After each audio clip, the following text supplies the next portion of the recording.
بسم اللہ الرحمن الرحیم۔ السلام علیکم دوستو، دنیا بھر کی خبروں میں آج آپ سنیں گے، لیکن اس سے پہلے اگر ہو سکے تو لائک اور سبسکرائب کا بٹن ضرور دبا لیں۔ شکریہ۔ ہمیں بتانے کی ضرورت نہیں ہے کہ افغانستان کو کیسے چلانا ہے۔ Taliban supreme leader. روس کا یہ اقدام اسے دنیا میں مزید تنہا کر دے گا۔ یورپی یونین۔ امریکہ کی یہ کس قسم کی یکجہتی ہے، سمجھ سے باہر ہے۔ صدر اردوان۔ بھارتی پنجاب میں 300 یونٹ تک بجلی مفت۔ ہمارے 20 جہاز جو کسی بھی وقت روانگی کے لیے تیار ہیں۔ صدر اردوان۔ ہماری سرحدوں پر نیٹو کی سرگرمیوں کا خطرہ بڑھ رہا ہے۔ روس۔ ایران کے خلاف بے بنیاد الزامات کا سلسلہ ختم کیا جائے۔ صدر ابراہیم رئیسی۔ وہ جزیرہ جہاں یوکرین اور روس دونوں کی افواج بے بس ہیں۔ ایلون مسک کی سابقہ بیوی نے ایلون مسک سے ہی دوبارہ شادی کیوں کی؟ نیوٹن نے مذہب کے بارے میں اپنے خیالات کو خفیہ کیوں رکھا؟ تو آئیے چلتے ہیں خبروں کی تفصیل کی جانب۔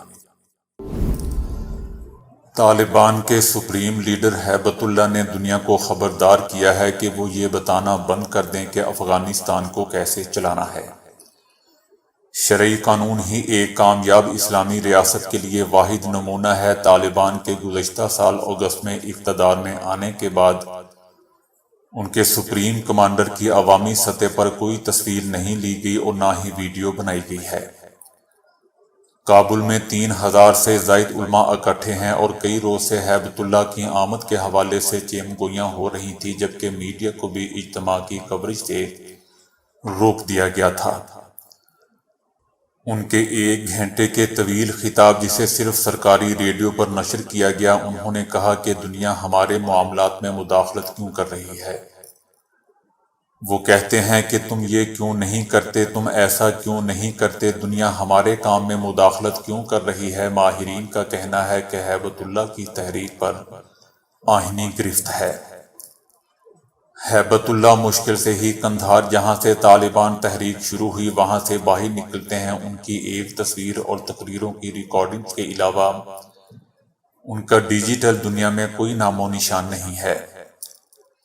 ماہرین کے مطابق شریعت کورٹ کے اس سابق جج کی تحریک پر آئینی گرفت ہے اور انہیں امیر المومنین کے خطاب سے بھی پکارا جاتا ہے۔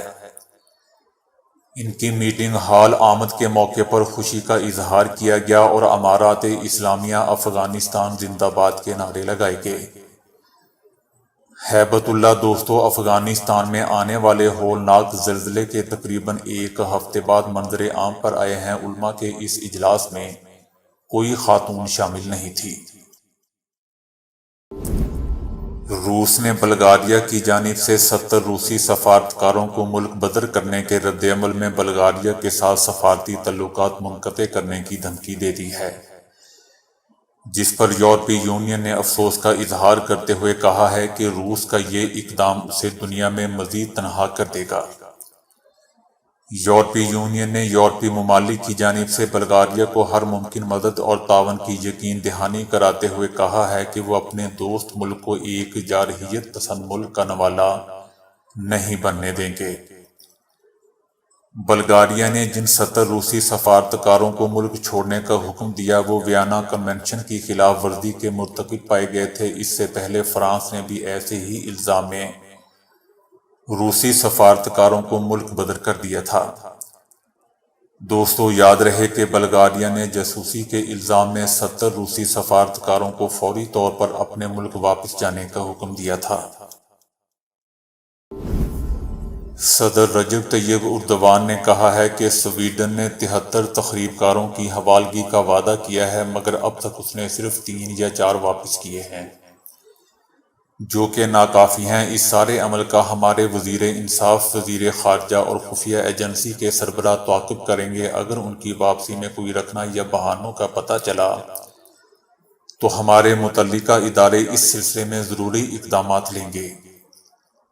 انہوں نے کہا کہ اب کے بعد ہمارے شہریوں پر حملے کرنا مشکل ہو جائے گا، جس کی ذمہ داری سویڈن اور فن لینڈ کی ہے۔ اگر کوئی غلطی ہوئی تو بطور دلیل ہم معاہدہ سامنے رکھیں گے۔ پہلی بار ایک تحریری معاہدہ اس حوالے سے کیا گیا ہے۔ شام میں تقریب کاروں کو ٹرکوں کے ذریعے امریکی اسلحہ پہنچانے کے سوال پر صدر اردوان نے کہا کہ میں نے اس بارے میں امریکی صدر جو بائیڈن سے بھی تذکرہ کیا ہے۔ سابق صدر ٹرمپ کے دور میں اسلحے سے بھرے لاتعداد ٹرک یہاں پہنچائے گئے۔ ایک جانب تقریب کاری پر بات چیت کرنے کا کہتے ہیں، دوسری جانب ترکی کے خلاف ان کے استعمال کے لیے ہر قسم کی سہولیات اور اسلحہ فراہم کیا جاتا ہے۔ صدر اردوان کا کہنا تھا کہ یہ کس قسم کی یکجہتی ہے، سمجھ سے باہر ہے۔ بھارتی پنجاب کی حکومت نے عوام کو 300 یونٹ تک بجلی مفت دینے کا اعلان کر دیا ہے۔ وزیر اعلیٰ پنجاب بھگونت مان نے کہا کہ ان کی حکومت ریاست کے لوگوں سے کیا گیا وعدہ پورا کر رہی ہے۔ اب لوگوں کو 300 یونٹ تک فری بجلی مہیا کی جائے گی۔ انہوں نے کہا کہ گزشتہ حکومتیں وعدہ کرتی مگر ان کے دور حکومت کے 5 سال گزر جاتے مگر وہ وعدہ پورا نہیں کرتے۔ ان کا کہنا تھا کہ عام آدمی پارٹی نے انتخابات کے دوران عوام سے کیا گیا وعدہ آج پورا کر دیا۔ پنجاب کی عوام کو بجلی کے بلوں میں اب بڑا ریلیف ملے گا۔ وزیر اعلیٰ نے کہا کہ وہ حکومت کے اخراجات میں نمایاں کمی لائیں گے اور ٹیکس نیٹ ورک کو بڑھائیں گے۔ صدر رجب طیب اردوان نے کہا کہ ہمیں یونان کے ساتھ جنگ کرنے جیسا کوئی مسئلہ درپیش نہیں ہے، تاہم یونانی حکام کیے گئے وعدوں پر عمل نہیں کرتے۔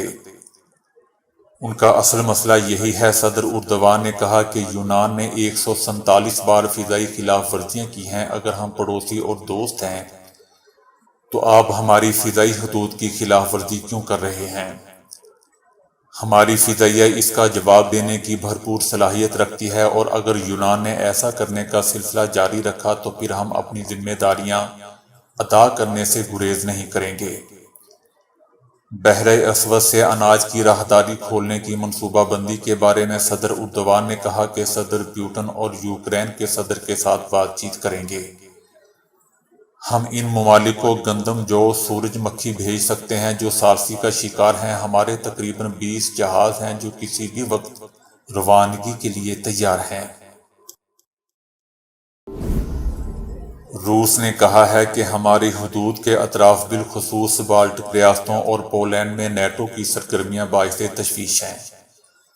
ہمارا مشترکہ موقف یہ ہے کہ اس طرح کی سرگرمیاں اشتعال انگیزی کا سبب بنتے ہوئے کشیدگی کو مزید بڑھاوا دیں گی۔ یورپی سلامتی تعاون تنظیم نے ناگزیر مشترکہ سلامتی کے اصول کی خود ہی دھجیاں اڑا دی ہیں اور مغرب نے اپنی حفاظت کے لیے دیگر ممالک کی سلامتی کو خطرے میں ڈالنے کا شیوا اپنا لیا ہے۔ ایرانی صدر ابراہیم رئیسی نے کہا ہے کہ جوہری مذاکرات اور معاہدے کو انجام تک پہنچانے کے لیے ایران کے خلاف پابندیاں اور الزامات ختم کرنے کی ضرورت ہے۔ ایرانی صدر نے کہا کہ ایران کے خلاف الزامات کی مسلسل بچھاڑ اور بے بنیاد دعووں کا سلسلہ مذاکراتی عمل کو سیاسی رنگ دینے کی کوشش ہے، جو کہ اس عمل کو غیر سنجیدگی کی جانب بھی لے جا رہا ہے۔ ایرانی صدر نے کہا کہ ہم پر عائد پابندیاں یک طرفہ ہیں جنہیں ختم کرنے کی ضرورت ہے۔ برطانیہ کا کہنا ہے کہ جنگ ابھی ختم نہیں ہوئی ہے۔ یوکرین میں مداخلت کے پہلے روز روس نے بحر اسود کے شمال مغرب میں واقع ایک چھوٹے اور پتھریلے جزیرے سنیک آئی لینڈ پر قبضہ کر لیا تھا، مگر یوکرین جنگ میں اس جزیرے کا نمایاں کردار رہا ہے۔ روس نے کہا ہے کہ اس نے جذبہ خیر سگالی کے تحت یہاں سے اپنی فوجیں واپس بلا لی ہیں تاکہ یہ ثابت کیا جا سکے کہ وہ گندم کی برآمدات میں کوئی رکاوٹ نہیں ہے۔ تاہم یوکرین نے اس دعوے کو مسترد کرتے ہوئے کہا ہے کہ روس اس کے گندم کے گوداموں پر گولہ باری کر رہا ہے۔ سنیک آئی لینڈ یوکرین کے ساحل سے صرف 35 کلومیٹر دور واقع ہے۔ یہ بآسانی کسی بھی میزائل، توپ اور ڈرون حملے کی زد میں آ سکتا ہے۔ روسی افواج نے 24 فروری کو اس جزیرے پر قبضہ کیا تھا۔ یوکرین کی مسلح افواج نے سنیک جزیرے پر دستوں اور سامان پر مسلسل حملے جاری رکھے تھے۔ اپریل میں روسی بحر اسود کے شمال مغرب میں روسی طیارہ شکن صلاحیت کو بڑے پیمانے پر کمزور کر دیا گیا تھا، جبکہ بحری بیڑے کے اہم بحری جہاز کو بھی ڈبو دیا تھا۔ اس جزیرے کا دفاع روس کے لیے ایک ڈراؤنا خواب بن گیا، کیونکہ یہ بحر اسود میں مرکزی بحری اڈے سے کافی دور تھا۔ یوکرین کے پاس محدود بحری صلاحیت ہے، مگر اس نے جزیرے پر کافی حملے کیے۔ اس کے باوجود وہ اس قابل نہیں ہوا کہ اپنی افواج کو جزیرے پر تعینات کر سکے۔ سنیک جزیرے پر قبضے سے اوڈیشہ کا راستہ رک گیا، یعنی اکثر یوکرینی گندم کی برآمد ناممکن ہو گئی۔ اس جزیرے پر پیٹرولیم اور گیس کے بھی ذخائر موجود ہیں۔ اب روس نے دعویٰ کیا ہے کہ روسی دستوں نے اپنے بتائے گئے ٹاسک مکمل کر لیے ہیں اور وہ اس جزیرے سے چلے گئے ہیں۔ یہ جذبہ خیر سگالی کا حصہ ہے تاکہ یہ ثابت ہو کہ روس یوکرین کی خوراک کی برآمدات میں کوئی رکاوٹ نہیں ہے۔ یہ جگہ دوستو کافی چھوٹی سی ہے۔ اہم سوال یہ ہے کہ روس کے جانے کے بعد کیا یوکرین اپنی گندم کی برآمدات کو بحال کر پائے گا؟ جنگ سے اس کی معیشت کو بھاری قیمت ادا کرنا پڑی ہے۔ اس کے امکان ابھی کم ہے، کیونکہ بحر اسود پر روسی بحری جہازوں کا غلبہ ابھی بھی برقرار ہے۔ اسپیس ایکس کے بانی ایلون مسک کی سابقہ اہلیہ طلولا رائلی نے حال ہی میں ایک انٹرویو میں ایلون مسک سے دوبارہ شادی کرنے کے حوالے سے بات کی ہے۔ انہوں نے ایلون مسک سے 2 بار شادی کرنے کی وجہ بتاتے ہوئے کہا کہ میرے خیال میں دوبارہ شادی کرنے کی وجہ صرف یہ تھی کہ طلاق کے بعد بھی ایک ساتھ رہنا احمقانہ سا محسوس ہوتا تھا۔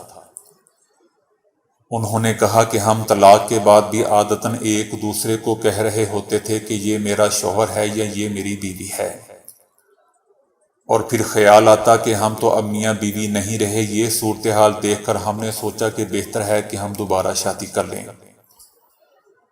طلولا رائلی نے مزید بتایا کہ ایلون مسک کے ساتھ بہت گہری محبت اور تعلق ہے، وہ بہت اچھے دوست ہیں، میرا بہت خیال رکھتے ہیں۔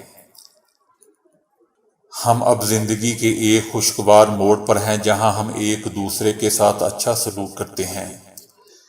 یاد رہے دوستوں کہ طلولا رائلی اور ایلون مسک کی پہلی شادی 2010 سے 2012 تک قائم رہی، اور پھر انہوں نے دوبارہ آپس میں شادی کی جو 2013 سے 2016 تک قائم رہ سکی، جس کے بعد دونوں نے ایک مرتبہ پھر راہیں جدا کر لی تھیں۔ مرزا غالب نے خدا کے بارے میں لکھا تھا کہ نہ تھا کچھ تو خدا تھا، کچھ نہ ہوتا تو خدا ہوتا۔ اور سائنسدان نیوٹن کے مطابق خدا نے دنیا کو ایک منصوبے کے تحت تخلیق کیا، اور اس کے ساتھ فطرت میں بھی اس کی جلوہ گری دیکھی جا سکتی ہے۔ لیکن محققین کہتے ہیں کہ خدا کے بارے میں سائنسدان نیوٹن کا نظریہ کافی توحید پرست تھا۔ نیوٹن جو کہ ایک دیندار مسیحی تھے، انہوں نے اپنے بعض خیالات کو خفیہ رکھا ہوا تھا۔ نیوٹن کے مطابق خدا ایک زندہ ذہین ہستی ہے، اور یہی وجہ ہے کہ انسانوں کو بندے کے طور پر خدا کی عبادت کرنی تھی۔ وہ ابدی اور ہر جگہ موجود ہے۔ اس نے زمان و مکان کو تشکیل دیا۔ نیوٹن کا ماننا تھا کہ وہ انسانوں کی طرح نہیں ہے۔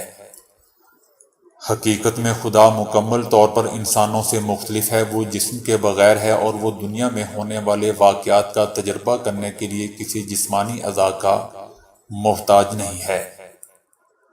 نیوٹن نے دوستو رومن کیتھولک چرچ اور پوپ کے اختیارات کو قبول نہیں کیا تھا۔ انہوں نے باپ، بیٹے اور روح القدس کے ایک ہونے کے نظریے کو تسلیم نہیں کیا تھا۔ نیوٹن اس نتیجے پر پہنچے کہ یسوع مسیح کی زندگی کو بدعنوان لوگوں نے بگاڑ دیا تھا، اور ایک ایسا مذہب پیدا کیا تھا جسے آج قدامت پسند رومن کیتھولک چرچ اور کسی حد تک چرچ آف انگلینڈ کے طور پر قبول کرتے ہیں۔ نیوٹن کا ماننا تھا کہ یہ ایک افسانہ تھا جو کہ 4ویں صدی کے آغاز میں ایجاد ہوا تھا اور بعد میں پھیلتا چلا گیا۔ نیوٹن کے نزدیک حضرت عیسیٰ مقدس تھے لیکن معبود نہیں تھے، اور انہیں اس طرح سمجھنا شرک کی طرح ہے۔ یعنی صرف ایک خدا ہے اور باپ بیٹے جیسا کوئی رشتہ نہیں ہے، وہ یہ تو تسلیم کرتے تھے کہ یسوع مسیح عزت اور احترام کے مستحق ہیں، لیکن عبادت کا پورا مرکز صرف خدا وحدت کی ذات ہے۔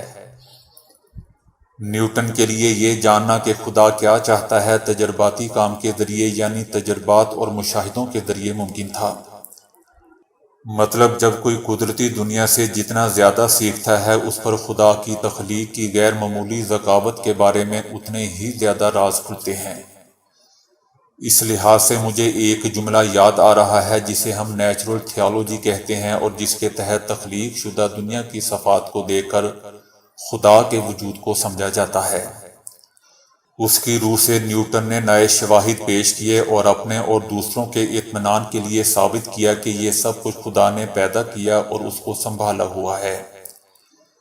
نیوٹن اور اس کے ساتھیوں کے مطابق آپ جتنا زیادہ نظام شمسی کی ساخت، ہماری کہکشاں، انسانی جسم کی ساخت، ماحولیات کے بارے میں جانیں گے، اس سے اتنا ہی زیادہ واضح ہوتا ہے کہ ایسا محض اتفاق نہیں ہو سکتا، اور یہ کہ یہ ایک ایسی ذہانت کی پیداوار ہے جس نے اسے ڈیزائن کیا ہوا ہے۔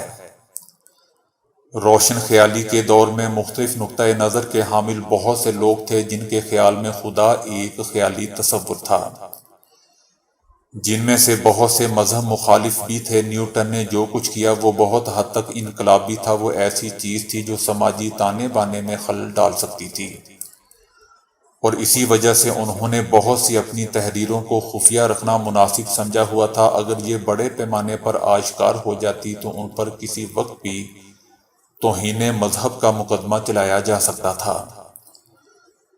نیوٹن کے خیال میں خدا کے بہت سے پہلو ہیں جو اس وقت ناقابل فہم ہیں۔ خدا لامحدود ہے، خدا ہمارے لیے بہت حد تک اجنبی ہے، تاہم ہمارے پاس ایسے طریقہ کار اور اوزار ہیں جس سے ہم اس کو سمجھنے کی کوشش کر سکتے ہیں، جیسا کہ ابن سینا، وہ فلسفی جس نے مغرب کو خدا کے وجود کا تصور سمجھایا۔ نیوٹن کا ماننا ہے کہ سائنس بھی یہی کرتی ہے، آسمان سے اتاری گئی کتابوں کا مطالعہ بھی یہی کرتا ہے۔ یہ سب کچھ یہ سمجھنے کی کوشش ہے کہ خدا نے کیا کیا ہے اور کیا کر رہا ہے۔ ریاست اتر پردیش کے 30 سالہ ورما نامی نوجوان سماجی کارکن تھا جس نے اپنی جان لینے کی وجہ اپنی بیوی کو قرار دیا۔ شاہ جہاں پور سے تعلق رکھنے والے نوجوان نے اپنی جان لینے سے پہلے آخری تحریر میں لکھا جس میں اس نے دعویٰ کیا کہ بیوی فیس بک سمیت دیگر سوشل میڈیا پر اسے ہراساں کرتی ہے۔ دوستو، ورما کو اس کی بیوی نے سوشل میڈیا پر ہراساں کیا اور علیحدگی کے لیے 20 لاکھ بھارتی روپے ادا کرنے کا مطالبہ کیا۔ پولیس حکام کا کہنا تھا کہ نوجوان کو ضلعی ہاسپٹل میں منتقل کیا گیا تھا، جس کے بعد ڈاکٹرز نے اس کی حالت کو تشویشناک قرار دیتے ہوئے بریلی ہاسپٹل منتقل کرنے کا حکم دیا، لیکن اس شخص چندن ورما نے راستے میں ہی دم توڑ دیا۔ جاپان میں ایک صاحب ایسے ہیں جو خود کو آنسوؤں کا استاد کہتے ہیں اور گزشتہ 8 سال میں 50,000 سے زائد لوگوں کو باقاعدہ آنسوؤں سے رونے کی تربیت دے چکے ہیں۔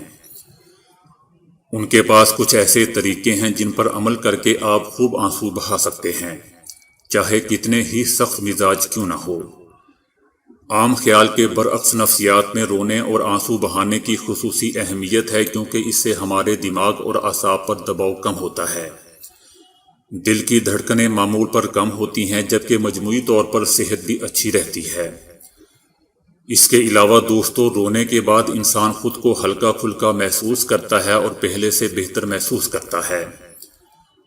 ان کا کہنا ہے کہ شروع میں ان کا کام کچھ خاص نہیں چل رہا تھا، لیکن 2015 میں ایک سرکاری مطالعہ شائع ہوا جس میں بتایا گیا تھا کہ جاپانی لوگوں میں رونے کا رجحان بہت کم ہے، کیونکہ جاپانی رونے کو اچھا نہیں سمجھتے، جس کی وجہ سے ان میں بے چینی اور اضطراب گھیر لیتا ہے، جس کا اثر ان کی گھریلو اور پیشہ ورانہ زندگی پر پڑتا ہے۔ ان کا کہنا ہے کہ آج ان کے پاس رونا سیکھنے کے خواہش مند افراد اتنی زیادہ تعداد میں آتے ہیں کہ انہیں سر کھجانے کی فرصت بھی نہیں ملتی۔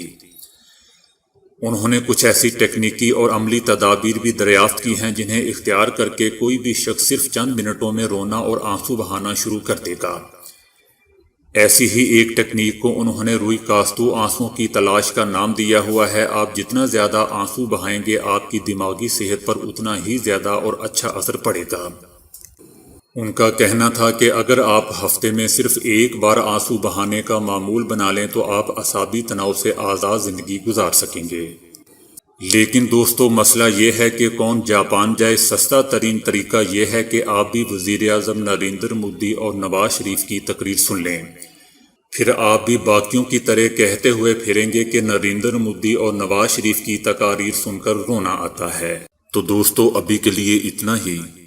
ویڈیو کو لائک اور شیئر کرنے کا بہت بہت شکریہ۔